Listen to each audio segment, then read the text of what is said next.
C'est bon pour moi. Super. Salut. Lui, c'est Cab, le scénariste d'Onera. À l'occasion de la sortie du tome 2, avec Monsieur Gisark, nous sommes allés à sa rencontre pour percer les mystères et en savoir plus sur son manga. Alors, n'hésitez pas à regarder la vidéo. Ciao! Bonjour à toi Cab. Salut les gars, ça va? Merci de nous recevoir aujourd'hui durant cette séance de dédicace à Manga Home. Pour l'occasion, à l'occasion de la sortie de Onera tome 2. Yes. Alors, on va commencer par la base. Est-ce que tu peux en 2 mots te présenter pour ceux qui ne te connaissent pas encore? Eh ben salut, je m'appelle Cab, je suis scénariste de manga depuis plusieurs années. J'ai travaillé sur D'encre et de feu il y a quelques années et je suis en ce moment chez Kana avec justement Onera, avec Federica Di Meo, dans la collection d'Arcana, et on fait un manga qui s'appelle Onera qui est prévu en 4 tomes pour un premier arc. Est-ce que tu peux nous parler du coup de la jeunesse du projet? Comment elle est venue et... Onera c'est un peu une histoire rigolote parce que ça vient d'une musique que j'ai écoutée quand j'étais dans un train à Londres, une musique qui s'appelle Nature Boy de Nat King Cole, qui est une chanson des années 40 je crois. Et en fait je suis tombé sur une reprise de cette chanson de la chanteuse Aurora, qui est une chanteuse que j'aime beaucoup. Et en fait la chanson m'a terrifié dès les premières notes. Je ne saurais pas expliquer pourquoi, j'avais un espèce de frisson et tout. Je sortais d'une énième lecture de la saga du Sorceleur. Et j'avais terminé une autre série qui s'appelle Elric le Nécromancien, que je conseille à tout amateur de Dark Fantasy. Et en fait, en liant les deux, cette espèce de sentiment cauchemardesque que j'avais eu pendant la lecture et cette musique de Aurora, j'ai eu envie de raconter l'histoire du petit garçon dont elle parle dans cette chanson. Et en fait, de là, je me suis dit que ce garçon, il me terrifiait beaucoup trop pour qu'il soit humain. Et comme ça m'inspirait quelque chose de très cauchemardesque, de très onirique, je me suis dit qu'il fallait que ce soit un cauchemar. Et au final, après 1 an et demi de travail, de recherche et de prise de notes, j'ai commencé à écrire et c'est là que je l'ai proposé à Timothée chez Kana. Voilà. C'est plutôt une belle histoire. Non exhaustif. Et du coup, comment s'est passée ta présentation du projet? Comment l'ont perçu Kana? J'avais rencontré Timothée à un festival à La Grasse où on était invités tous les deux pour parler du manga en tant que support littéraire dans les écoles. Et Timothée m'avait laissé sa carte, il avait bien aimé ce que j'avais fait sur D'encre et de feu. Il m'avait dit si t'as un projet un jour, n'hésite pas à me l'envoyer. Et il s'est trouvé que pour Onera, j'avais pas de grande ambition pour le projet. Pour moi c'était presque mort dans l'œuf, il y avait trop de trucs qui rentraient pas dans les codes actuels de ce qu'on fait en France. Et finalement j'ai envoyé ça à Timothée un peu par hasard et il s'est trouvé que moins d'1 semaine après on a pris rendez-vous tous les deux sur Paris et on a été dans un petit bar à côté de Gare du Nord et on a discuté pendant des heures et au final je suis reparti en sachant que Onera se ferait chez Kana parce que Timothée avait été séduit par l'histoire. Et l'anecdote rigolote, c'est que du coup cette histoire en 4 tomes que vous êtes en train de lire n'est pas l'histoire que je lui avais pitchée. C'est le préquel, c'est l'origin story de ce que j'avais raconté à Timothée, puisque cette histoire aurait été trop longue, on ne pouvait pas la faire en 4 tomes. Et du coup, on a décidé de faire cette origin story là, qui est donc ce que vous lisez actuellement. Du coup, est-ce qu'on pourrait considérer que tu viens de nous dévoiler une information intéressante sur le futur d'Onera? Ouais, l'info intéressante, c'est surtout, il y a plein de choses qui vont se passer. Moi, ça m'a pris des années à écrire. L'histoire est déjà complètement écrite. Federica la connaît déjà. Timothée en connaît une grande partie. Maintenant, on avait 2 choix en fait pour cette histoire en 4 tomes. C'était où on présentait tout l'univers tel que nous on l'avait imaginé, mais on n'avait pas le temps de le creuser et du coup ça aurait été un univers de surface, ce qui nous embêtait beaucoup. On avait le choix de faire justement cette origin story et finalement de creuser les personnages et de proposer quelque chose de vraiment complet, tout en disant voilà, l'univers est vaste, malheureusement vous n'allez pas le voir, mais ce que vous allez le voir complètement. Donc l'info ce serait plus si les 4 tomes marchent, si on arrive si en fait l'univers d'Onera arrive à conquérir un public, là on aura accès à cette opportunité de faire la grande histoire qu'on avait pitchée à Timothée. Donc du coup, vu que tu dis que tu l'as pitché donc à Timothée de chez Kana, ouais. Tu l'as pas présenté à d'autres éditeurs, du coup ça a matché tout de suite. Du tout, il y a personne d'autre qui avait vu Onera avant Timothée. Et personne après d'ailleurs. C'est Kana ou c'est toi qui as choisi la dessinatrice? C'est nous deux. En fait, on a fait passer des castings. On avait une idée très précise de ce qu'on voulait, de ce qu'il fallait représenter, etc. Il était déjà sûr qu'on serait chez Dark Kana. Le ton, les thématiques abordées, etc. On savait déjà qu'on ferait un seinen et qu'il serait chez Dark Kana. Donc on cherchait quelqu'un qui a un trait un peu dur, quelque chose... Moi j'avais donné comme référence Claymore bien sûr, et Berserk, The Arm Spedler, donc quelque chose de finalement assez noir, d'assez travaillé. Et en fait on était vraiment sur cette recherche d'un trait brutal. Et quand on a reçu les essais de Federica, donc il y a eu plusieurs essais de dessinateurs, il y a eu des Espagnols, il y a eu des Français, je crois qu'il y a eu un autre Italien dans Federica. quand on a reçu Federica, il s'est passé un truc qu'on n'avait pas forcément prévu, c'est qu'elle avait ce trait brutal, mais Federica venant aussi du shoujo, il y avait une sensibilité en fait dans son trait. Ouais, il y avait beaucoup. Federica a un talent pour retranscrire les émotions que je trouve très très fortes, ce qui allait vraiment à l'encontre de ce qu'on cherchait de base. Mais je trouvais que c'était trop important. Ça parle de thématiques finalement d'amour, d'un lien entre une mère et une fille, pardon. Et cette émotion-là, j'avais pas réfléchi au fait qu'elle doive être présente dans les pages. Et en voyant les premiers dessins de Federica et les premiers essais d'Aran, ça a été un coup de cœur tout de suite. Et je crois qu'il a fallu moins de 5 minutes. Timothée m'a envoyé le mail avec les essais. Il y avait celui de Federica. Je l'ai appelé d'emblée. J'ai fait, c'est elle, il faut absolument que ce soit elle. Et finalement, le lendemain, j'ajoutais Federica sur Facebook et on a parlé, je sais pas, pendant peut-être 4-5 heures de notre vision de l'histoire, etc. Et je savais que c'était elle que je voulais. Il fallait impérativement que ce soit elle. C'est plutôt une belle histoire. C'est que des belles histoires, mais c'est un scénariste, il sait raconter les histoires. Parlons maintenant d'Onera. Ouais. Donc tu as pu déjà nous parler de certaines de tes inspirations ou des séries qui s'en rapprochent pour situer les lecteurs. Donc j'aimerais du coup moi revenir un peu sur l'histoire.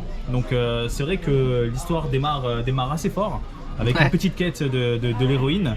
Puis vient le démarrage du développement des liens entre les personnages.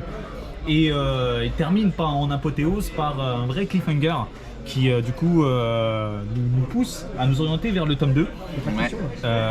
C'est une intro à la question arrive. Moi c'est des compliments, je prends. Voilà. Et donc nous voilà maintenant sur le tome 2. Ouais. Donc je suis curieux d'un regard extérieur, pas forcément celui d'un lecteur. Ouais. Comment du coup tu as arboré ce tome 2 et quelle a été la note d'intention que tu as voulu y mettre? Le tome 2 était une grosse prise de risque pour moi parce que justement, je parlais de préquel tout à l'heure, il y a une grosse partie de ce qui se passe dans le tome 2 qui n'était pas prévu dans l'histoire de base. Le tome 1 aurait pu être canon à ce que j'avais déjà imaginé. On avait rajouté 2-3 choses, mais ça aurait pu se terminer au tome 1, cette histoire de flashbacks, ce qui s'était passé dans le passé, etc. En fait, le tome 2 était un peu risqué pour nous parce que, comme tu disais, le tome 1 se finit avec un cliffhanger et finalement, le tome 2 ne va pas continuer dans cette histoire-là, mais il va réexpliquer le cliffhanger. Il va creuser cette histoire de cliffhanger, etc. Donc, le tome 2, pour moi, il est essentiel. C'est un pivot même dans ce premier arc avec 4 tomes. Le tome 2 c'est la pierre à l'édifice la plus importante puisque c'est elle qui va expliquer ce qui s'est passé et qui va... Les personnages ont un lien entre eux et je trouve que c'est ce tome qui définit justement leur lien, qui explique pourquoi ils le sont. Pourquoi Aran et Vénus sont aussi liés, pourquoi son amitié avec Bastion est aussi importante, qu'est-ce qui lie Bastion à Vénus aussi d'un point de vue sentimental. Il y a tout ce truc-là. C'était une grosse prise de risque de proposer un tome 1 ultra violent avec un personnage ultra détaché, etc. Et finalement de proposer une autre sensibilité à l'intérieur du tome 2. Donc l'aborder, c'était beaucoup de peur, beaucoup de doutes sur est-ce que ça va plaire. Mais si on a pris le risque de le faire, c'est parce qu'il est plus qu'essentiel pour moi. Et je pense que c'est celui qui a les scènes les plus touchantes des 4 tomes. Il y a une scène dans le tome 3 qui est pour moi la plus belle de tout Onera, se situe au premier du tome 3. Mais elle n'aurait pas de sens, elle n'aurait pas le même sens en tout cas si le tome 2... n'avait pas vu le jour. Voilà. Oui. Alors, sinon, j'avais une autre question du coup. On ressent très vite, en tout cas à la lecture du tome 1, ou en tout cas sur sa fin, que la relation mère-fille, et surtout la fille, a un rôle vraiment très important dans l'œuvre. Est-ce que c'était pas une forme de risque important de passer de l'héroïne dont on a l'impression de devoir suivre l'histoire à un autre personnage qui prendra peut-être le pas? En fait, ce que je trouve intéressant avec Vénus, c'est que en tant que personnage, elle pose la question de savoir si on veut suivre un personnage qui est ultra émotif ou un personnage qui est presque antipathique comme peut l'être Aran. C'était intéressant parce que la plupart des lecteurs qui me font un retour sur le tome 1 sont toujours partagés entre mais qui des deux a raison? Qui de Aran ou Vénus a bon? Parce qu'il y en a une qui veut protéger sa fille au détriment de son bonheur, et il y en a une au contraire qui recherche la liberté sans pour autant comprendre tous les risques qui peuvent être mêlés. Je trouve que le personnage de Vénus il équilibre la balance avec Aran. Je trouve ça chouette parce que s'il y en a une qui est très terre à terre, très froide, assez réfléchie, qui fera ce qui est nécessaire de faire, il y en a une autre qui au contraire représente l'impulsivité la jeunesse finalement propre à Vénus. Et petite anecdote pour complémenter tout ça, mais quand Federica et moi on a travaillé sur les chara design, je voulais absolument que la mère et la fille aient les yeux bleus. J'avais donné comme consigne, je veux que Aran ait les yeux d'un bleu glacé, je veux qu'elle représente la froideur, je veux qu'elle représente un énorme bloc de glace immuable qui ne peut pas, qu'on peut pas faire bouger, c'est quelque chose de géant, de fixe, de dur. Et je voulais qu'à l'inverse, Vénus ait les yeux bleus comme l'océan, toujours changeant, très profond, qui peut être très calme et à la fois très tumultueux. Et je trouve que non seulement Federica a réussi dans les designs, je trouve que ça apporte vraiment quelque chose à l'histoire d'avoir une Vénus un peu toujours heureuse, toujours partante pour plein de choses, mais qui aussi peut être très énervée, peut être très méchante à l'instar de sa mère et tout. Voilà. Alors, donc pour l'instant, donc il y a le tome 2 qui est sorti. Ouais. Est-ce que donc tu as des retours sur le public? Est-ce qu'il y a déjà un public qui s'installe? Est-ce que les ventes sont bonnes? Est-ce que ça se passe bien, quoi? Alors il est trop tôt pour parler des ventes du tome 2 parce qu'on n'est même pas à 15 jours de sortie. Par rapport au tome 1 surtout. Le tome 1 a priori a bien fonctionné, hein. On n'a pas les chiffres exacts, mais a priori il a bien marché. La plupart des retours sont majoritairement positifs. Il y a eu je sais pas, un bon quart de personnes qui justement attendaient le tome 2 pour savoir où ça allait. J'espère qu'ils vont pas être déçus. Je croise les doigts pour que non. Je pense qu'on a assez bien fait notre travail pour continuer dans l'histoire. Je pense que les gens qui ont aimé le tome 1 en fait aimeront le tome 2. C'est quelque chose qui était important pour nous aussi de, je vais pas dire fidéliser parce que ça fait très mercantile, mais de proposer quelque chose qui va investir le lecteur aussi, de vouloir connaître la suite et de s'attacher à nos personnages, à notre histoire et tout. Donc pour l'instant les retours sur le tome 1 sont majoritairement très bons.